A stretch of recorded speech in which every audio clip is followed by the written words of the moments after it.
Bismillahirrahmanirrahim. Assalamu alaikum warahmatullahi wabarakatuh. Ndugu zangu katika imani, tukiwa tupo katika mwendelezo wa kuzungumzia mada yetu inayohusiana na ibada ya hija, leo tutazungumzia aina za hija. Yoyote yule anayekwenda kuhiji ni lazima afahamu au afahamishwe na anaokwenda nao kwamba yeye anakwenda kufanya hija ya aina gani, na kila hija ina namna zake ambazo mtu anatakiwa azifahamu. Aina ya kwanza ya hija inaitwa tamattu, aina ya pili ya hija inaitwa qiran, na aina ya tatu ya hija inaitwa ifrad. Hizi ndio aina tatu za hija ambazo mwenye kuhiji anatakiwa azifahamu na azijue nini tofauti yake.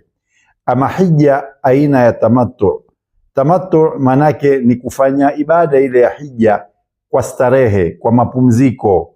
Yani mtu anayefanya hija hii anaponuia, ananuia kufanya ibada ya hija pamoja na ibada ya umra, lakini katikati yake akawa ana mapumziko. Mtu huyu anaruhusiwa katika kipindi chote ambacho kimeingia miezi ya hija, basi mtu huyu anaweza akenda katika mji wa Maka akafanya umra.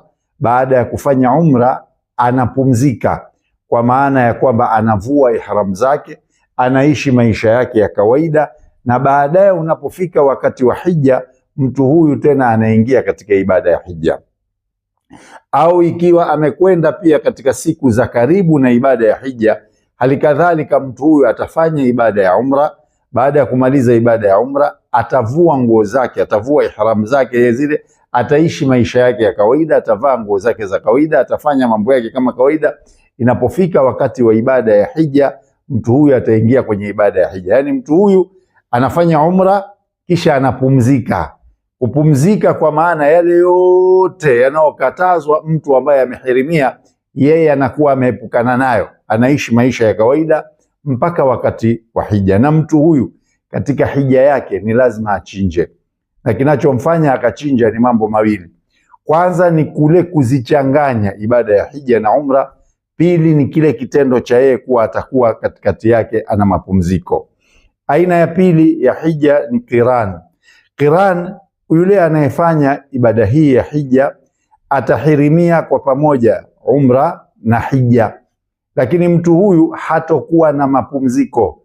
Yani yeye akishahirimia kufanya umra, akishaingia katika mji wa Maka, akishafanya umra, hatovua ihram zake wala hatoondokana na yale makatazo yanayomzuia mtu akiwa katika ihram.